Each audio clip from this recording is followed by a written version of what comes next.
Hey, good morning, you truckers. Happy Saturday. Uh, I'm coming. I'm coming to you from Las Vegas, Nevada. We're out here getting ready to pick up a load this evening out of the Las Vegas Convention Center.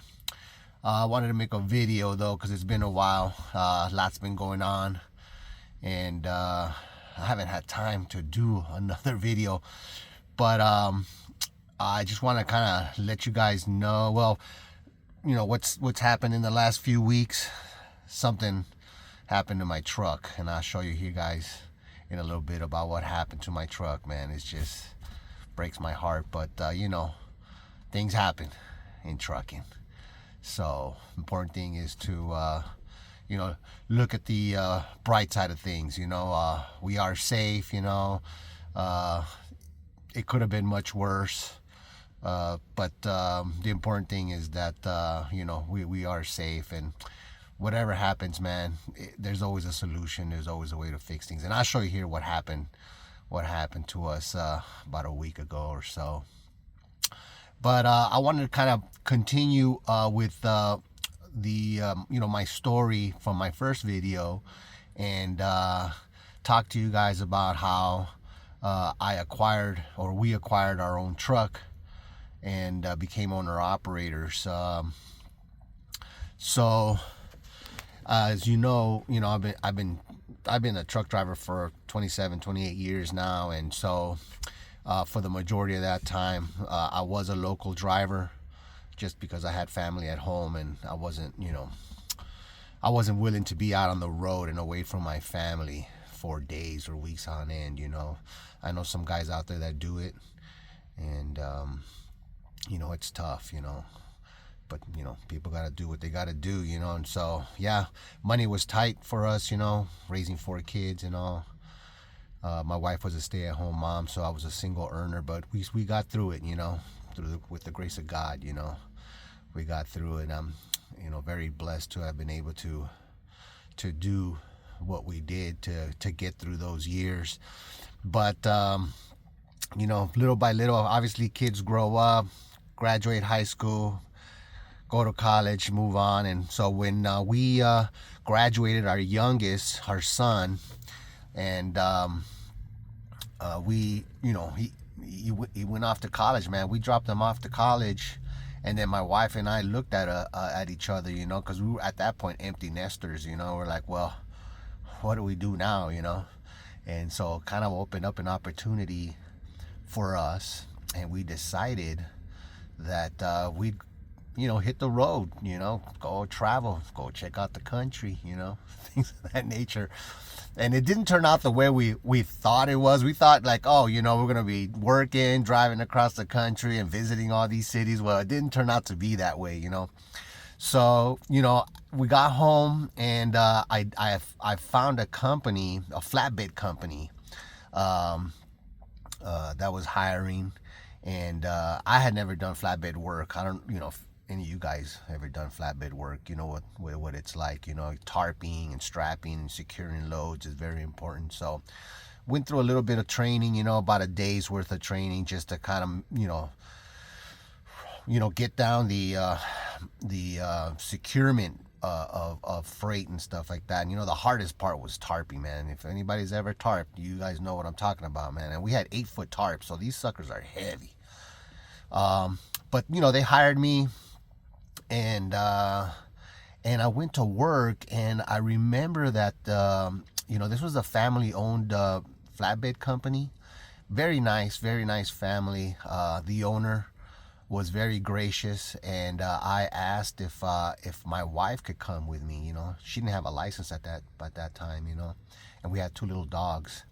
And he trusted me right off the bat, and he said, sure, bring your wife, because if bringing my wife kind of helps with morale, if you will. I mean, it helps you, it helped me stay out on the road longer. I didn't have, as long as my wife was with me, I don't really miss home, as long as she's with me and stuff. So we could be out 2, 3, 4 weeks at a time, and it wouldn't be an issue. So she came with me, And for the first 6 months, she just rode shotgun, and she loved it. She was out on the road, we were traveling, good times. Didn't have much time to visit cities because once you do, you get a load, you move it across the country, you deliver it, and boom, they dispatch you to your next load, and boom, so you're going back and forth. There's no really time to kind of sit back and relax, type of thing. We were working, but after about 6 months, again, the owner, very very gracious, his wife actually suggested that if my wife is going to be coming with me anyway, why doesn't she just get a driver's license and you guys can both team and you guys make more money? You make two incomes. I said, yeah, that sounds like a good idea. My wife was cool with it too, and so they paid for her schooling, and she went to school, man, and she learned all the ins and outs of trucks, your pre-trip inspection stuff, and she did her written test. Took her a couple times to get that passed, but she got it passed. And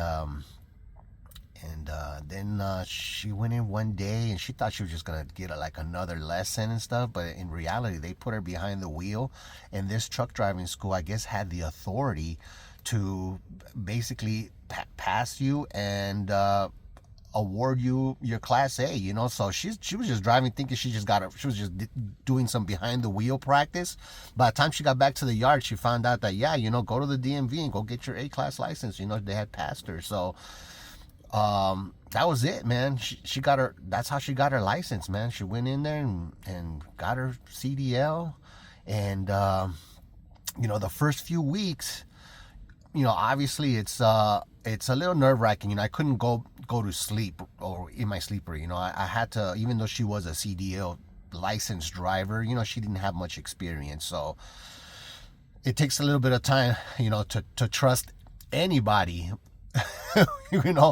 when you're driving. So, but this was my wife, and and I, when she was driving with me for 6 months, obviously always talked to her and showed her, hey, this is, these are the weight stations, read all the signs, you got to go slow here, this is how you take hills, go down hills, things of that nature. So, so it was just, for her, it's just a matter of, like anything else, it's just practice, so yeah, so 4 to 6 hours at a time, she'd get behind the wheel, and normally she drove on the open highway, no city driving or anything like that, not much mountain driving and any of that stuff, so she just drove straight, on the open highway. And so a few weeks went by, couple of months, then she started doing a little more behind the wheel driving, up and down hills, getting in and out of truck stops, getting in and out of weight stations.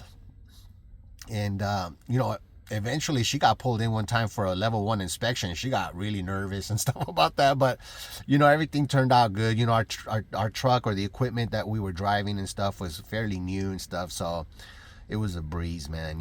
So, but it was great experience for her to do that stuff, you know what I mean? So now she's 7 or 8 years now driving trucks and stuff, and man, now I'll drive all night and to the early mornings, man, and she'll get up early in the morning and start her shift, man. I'll go right to sleep. I don't have a problem with her driving, or there's no trust issues. I know she can handle the truck. She her turns, and she's actually much safer than I am, man. I mean, she's very respectful. I mean, we both are respectful of the speed limits, especially through construction zones and things of that nature. Which reminds me, guys, always, take your time, man. These things, this trucking stuff, man, is not a joke. It's not a game. You can't drive these things like you're driving your Dodge Charger or whatever. You know what I mean? So always be very careful, very vigilant. Always keep your eyes on the mirrors. I always told her, you kind of got to keep your eyes on everything and expect the unexpected, man. These four-wheelers, these cars, they're zipping in and out of traffic. You just can't expect people to just, you think they come up to intersection and they're just gonna stop. You just gotta really, really just expect the unexpected. You know what I mean? So, but yeah, so we drove with this flatbed company for another couple of years. And they paid for their school as long as we stayed with them for a year. They paid for her school, which was cool, man. So she got her CDL, man. We spent another 2 years flatbedding, and then we said, man, how do we make more money? you know, and I don't want to say make money, because only the government, the mint, makes money. We earn money. So how can we earn more money? And the only solution was to just become owner operators.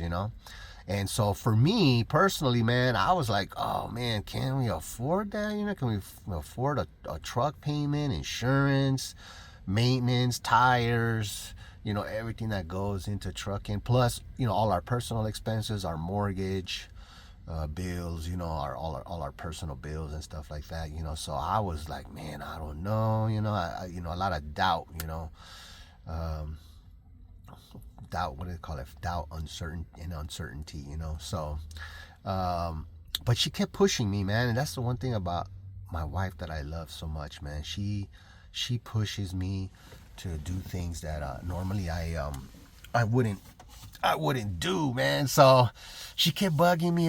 Excuse me. She kept bugging me, man, and eventually, man, I just got tired of it, man, and I said, and this is what happened. So, I've always had good credit, but since I've never owned a truck, or I didn't have any business credit, guys. I mean, your personal credit should be up to par. Pay your bills. It's good to have good personal credit, but business credit, guys, that's where it's at, man. So I didn't have any business credit, so I just couldn't walk into a dealership and buy a truck. So, but I did find a company, and if you guys want to know who it is, let me know in the comments, and I'll message you guys. But basically, it's a company that leases trucks. Now, it's not a lease to own kind of thing. Well, it is, but it isn't. So this company, they lease their trucks out, but once you make your final payment, the truck is yours. No balloon payment, no buyout, none of that stuff, So it's really nice, man. And they do a quick credit check, but it's a personal credit check. It's not a business credit check. So yeah, man. So I went and got a personal loan because we really didn't have the money for a down payment. So I got personal credit is good because I got this personal loan. And once I got this personal loan, man, I was able to put down 14 grand on a 2020 Volvo 860, brand new, man. Like, that thing only had 3 miles on the odometer when I went and picked it up. And yeah, that's how we got our truck, man. We were so excited, man. Brand new truck, we were pumped, man. And so with this truck, we leased onto Landstar.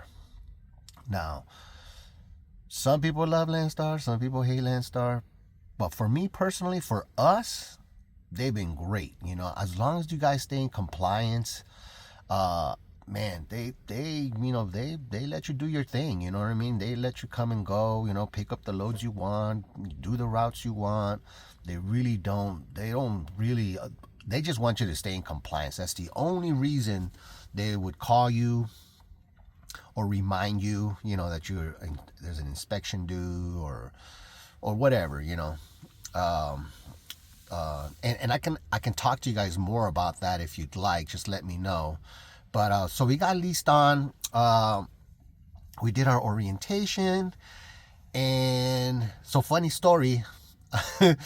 So, man, I was pumped up, man. I was like, man, I'm gonna make some phone calls, start making some contacts, start building relationships with brokers or agents and stuff, And the first day, man, I started getting on the load board, man, and we're out of Arizona. That's our home state, and not much comes out of Arizona. And if it does come out of Arizona, it goes to like low areas that aren't really great to come out of. Like, for example, Denver, Colorado. Like, we almost never go to Denver to Colorado, even if it pays good, because you're gonna deadhead out of there, just like Miami, Florida. Most of the time you go down there, they pay great, but you're gonna deadhead out of there because there's not much, or there's just way too many trucks in those areas that there's just the rates are really bad, and the loads, there's very little loads to pick from. So anyway, I spent most of the morning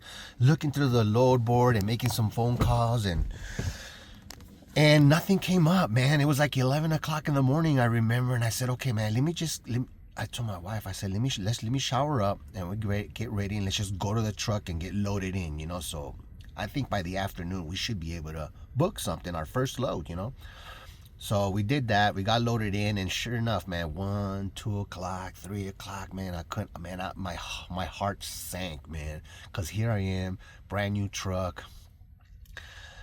And I thought, I don't know, man, this is my first time dispatching myself and looking for loads, and nothing, man. And so, yeah, I was like, oh crap, this is not what it's all cracked up to be. But all of a sudden, man, around like 4:30, 5 o'clock in the evening, man, a load popped up out of Chandler, Arizona, going to New Jersey. It didn't, and looking back today, it paid really crappy, man. But for back then, it was like, oh man, this is great, I think the line haul was $5,700.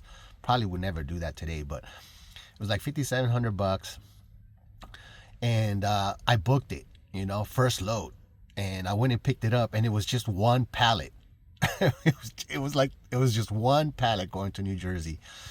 So I grabbed it, parked the truck, man, and we had like all weekend long to go get it delivered, So my wife and I, we celebrated that evening. We went out to dinner, man. We're like, yeah, got our first load, we were so pumped up.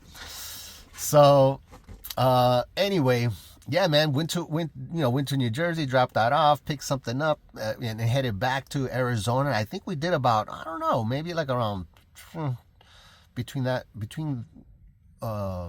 trip there and back, I think we did about $12,000 or $14,000 in line haul. Okay, the line haul is not what you get paid, That's before, Landstar takes their cut and before fuel and all that stuff. But still, for us, it was like, wow, this is great. We made more in 1 week driving our own truck than being a company driver, So cool, man. So after a while, you kind of get the gist of things, and you get the hang of things. And, we found out really quick that it's better for us, and this is what we do most of the time. I would say about 95% of the time, we don't grab loads out of Arizona. I mean, I think they've been 2 or 3 loads in the 5 years I've had this truck where I've hauled out of Arizona. But for the most part, we just deadhead to Los Angeles, because that's where all the freight is, really. Think about it. It's where the ports are and stuff, all those shipping containers and stuff. So we normally just go to Los Angeles. And 2021, half of 2022 was amazing. Or was it 2020? 2021, 2022. Man, the rates were amazing, man. California was a gold mine, man. I mean, it was all about, and if you guys, if any of you owner operators out there know what I'm talking about, man, it was just getting loads out of Cali, getting delivered, and coming right back to California, man, and grab another one, man. A lot of guys made really good money those 2 years, and then things started kind of dying down, man. So, but we're still here 5 years later, and but yeah, that's how we became owner operators. That's how we acquired our truck, and I'm gonna show you my truck, okay, and what happened to us. I'm so bummed, but that's life, guys.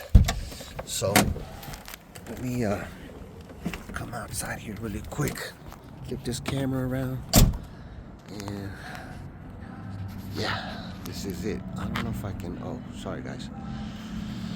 So yeah, she's all cleaned up.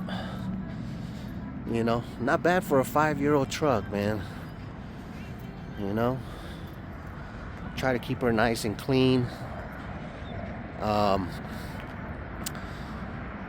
And not a lot of decals, just nice and simple. I've never really polished the wheels, but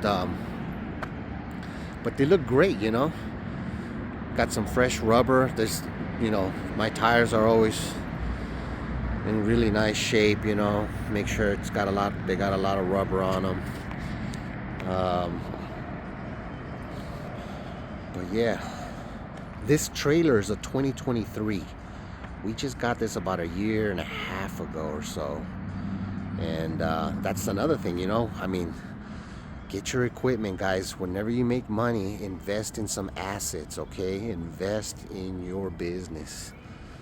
And this is what I call the poor man's APU, okay? It's just a Jenny, guys. And so in the summertime, we carry a little air conditioner, and it's just one of those like small little air conditioners, you know, that cool like about a 300 square foot space. We plug it into the Jenny. This takes about 2 gallons of gas, and normally it'll run for about a good 10 hours, you know, keeping the cab cool in the summertime. But yeah,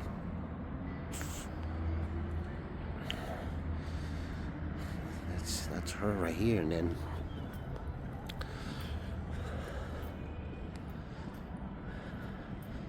you know, like I said, always have good rubber on your tires. And you know, here's another thing I would say, guys. It's keep your truck really nice and clean, you know, because, you know, today we're gonna go to the convention center in Las Vegas to go pick up a load. We do a lot of loads for like trade shows. We do a lot of high value loads. We've done some touring, and so especially when you tour as well, you know, this truck gotta look nice, you know. It's gotta look nice when it's out there.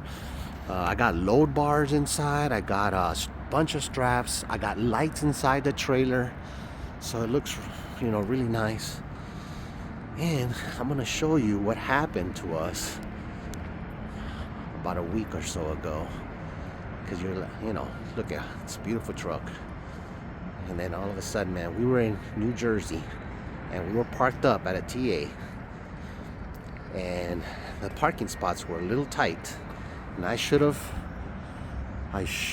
listened to my gut, and I should have probably moved or gone somewhere else, because sure enough, around 1 o'clock in the morning, man, we got woken up by this. Yeah, a truck pretty much backed right into the side of my cab. Man, I was so mad and upset. I'm not gonna lie, man. I shed a tear. I was bummed out, man. I mean, again, it could have been worse, guys. You know, this is all it is. It's got a dimple. You probably can't see it very well on the camera. It's got a nice little dimple.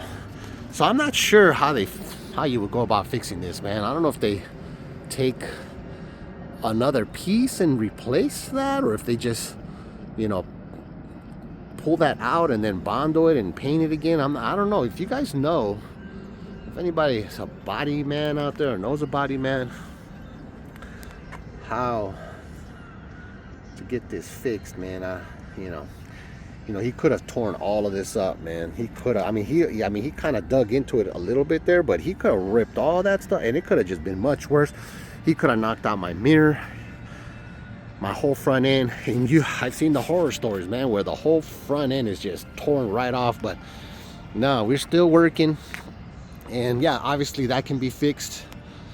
It kind of sucked because, yeah, it's a nice 5-year-old truck. It's got 520,000 miles, and she runs really good, man. You know, we've taken care of her since we got her.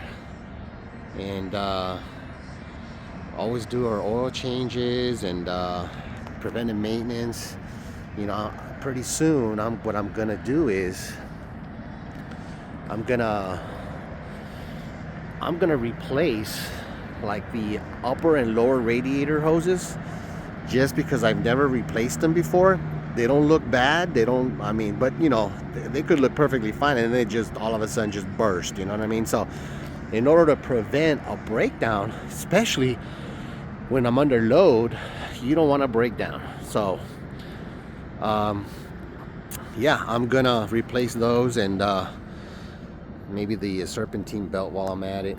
But other than that, man, this truck doesn't need anything, man. I mean, but yeah, let me know what you guys think. You know, let me know what you guys think. But yeah, so anyway,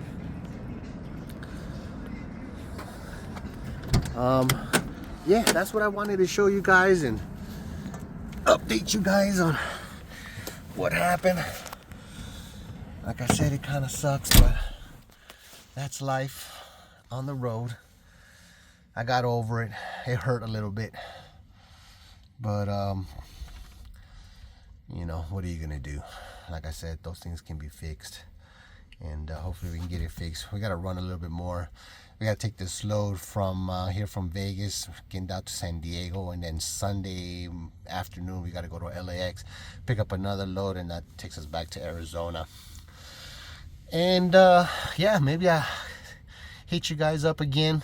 Let me know if you guys want me to talk about anything in particular. Yeah, guys, stay safe out there. Be careful. That accident could have been prevented, you know. It only takes a couple of seconds, man, to just get out of it. Even me, man, 27, 28 years of experience, I still sometimes when I'm not sure and spaces are tight, I get out and look.